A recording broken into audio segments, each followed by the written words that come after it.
What's up guys, this is Coach Donnie with ElevateYourself.org. 2020 is finally here, so you should have 2020 vision when envisioning your goals. All dad jokes aside, I love the new year because it's the best time to think about how to take your life to the next level.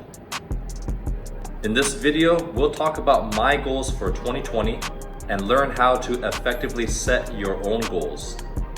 Also, don't forget to check out my best Elevate Yourself moments of 2019 by clicking on the video link below to inspire your goals for this year.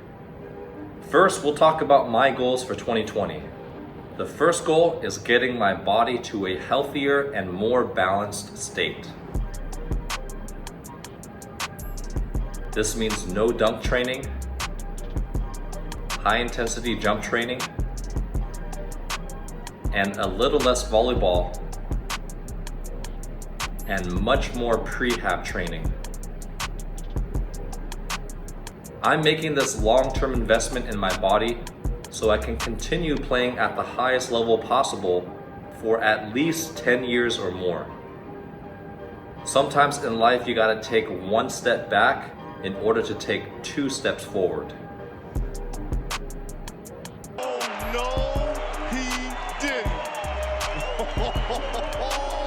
Jamal Murray, don't do him like that.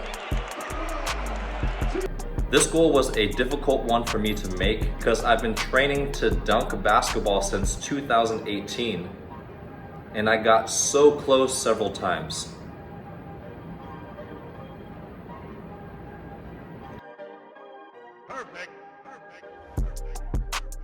I decided to dedicate this year to not just bulletproofing my knee, but my entire body as well by analyzing other muscular imbalances and weak areas of my body. For example, my left trapezius and right latissimus dorsi muscles are larger compared to the other side.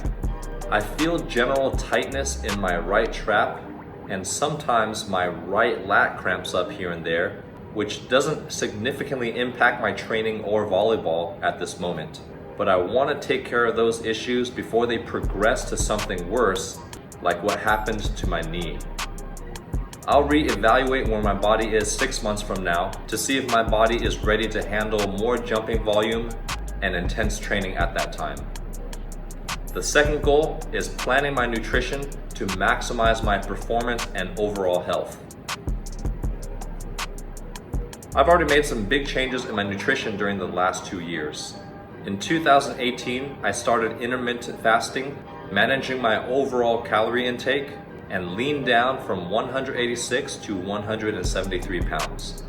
In 2019, I focused more on supplementation to improve my performance, such as creatine for strength and power, protein for muscle recovery and growth, magnesium and liquid IV for cramping, and turmeric for inflammation. I also incorporated more fruits and vegetables in my diet.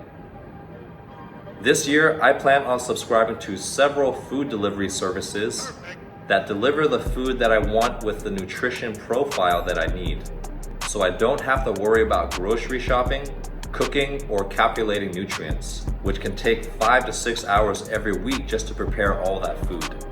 This also minimizes the chance of me going out to buy unhealthy foods and helps me manage my portions as well. I hope to take my body to another level of performance and health with this strategy. My third goal is to improve time management, and I plan to accomplish this in 3 ways. Even though food subscription services are more expensive than cooking food myself, it's worth the extra money because it saves time. By eating pre-packaged food for all my meals, it saves me 1.5 to 2 hours each day, which I can spend growing Elevate Yourself, hanging out with my wife, training, or anything else that I want to do. This also frees up my mental energy of not having to think about what I want to eat or calculate my nutrition for each meal. The second method is waking up earlier at 5:30 a.m. each day.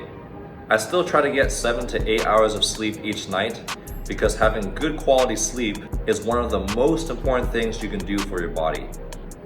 I've learned over the years that I'm just much more productive in the morning. And I've also learned that unproductive things tend to happen at nighttime, such as unnecessary snacking, endless hours of Netflix, or just laying on the couch and doing nothing. The third strategy for improving time management is saying no to more things so I can make more time for myself. I have a bad habit of completely filling my schedule because I want to do so many things, but quality often suffers as a result of that. So I plan on setting aside 3 to 4 hours per week where I don't have anything planned and just see where that free time takes me. My fourth goal of the year is to make more exercise and volleyball tutorial videos. I know many of you have requested more tutorial videos, and I apologize for not making more this past year. The reason why I haven't been making them recently is because each tutorial video takes anywhere from 8 to 10 hours. And it's also challenging to schedule a time for someone to help me film and make my videos.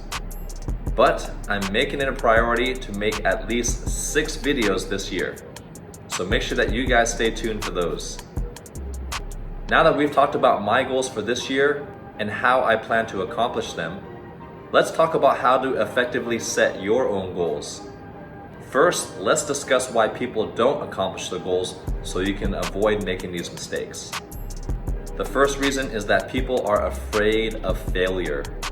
Goals usually involve something you're already not doing, which often requires you to put yourself in uncomfortable situations and taking risks.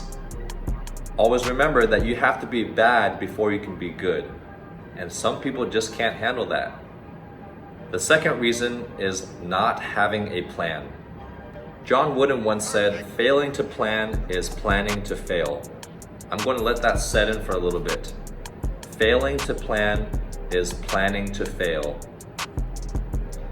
Pursuing a goal without a plan is like trying to win a volleyball game without designating positions on the court or having any strategy.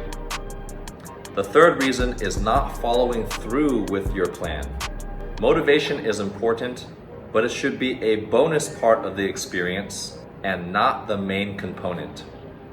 You cannot always control how you feel, but you can always control what you think and what you do. There will be many times along your journey to success where you will simply need to do the work, even when you don't feel like it. Too many people act solely based on how they feel, and that's a very frustrating way to live. Now, we'll finally talk about how to effectively set your own goals for 2020. Goals must have the following 4 qualities. Number 1, write down your goals somewhere visible so you can regularly refer to them. Some people make a poster on the wall or simply write them in the notebook. I personally keep my goals in my Google Docs and look at them once a month to see how I'm doing. Looking at your goals regularly will help you stay focused. Number 2, be specific. Don't just write, "I want to be successful," or "I want to be better at volleyball." Define what successful means to you. Define what part of your volleyball game you wish to be better at. It's very difficult to formulate a plan if your goal is too general. Number 3, break it down into smaller accomplishable goals that are sequential.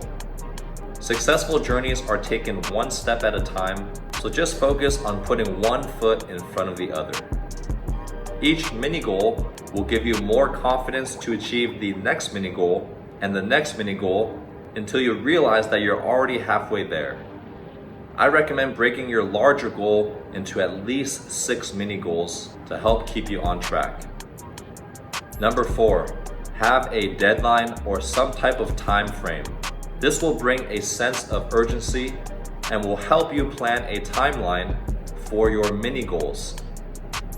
I hope you learned how to be better at setting your own goals. Let me know what your goals are for 2020 in the comment section below. Also, we are having a 20% off New Year sale off all jump training programs and online coaching services through January 12th to help you jumpstart your goals for 2020. So make sure you purchase your programs today. Use the discount code in the description box. Thanks again for watching, and I'll see you guys next time.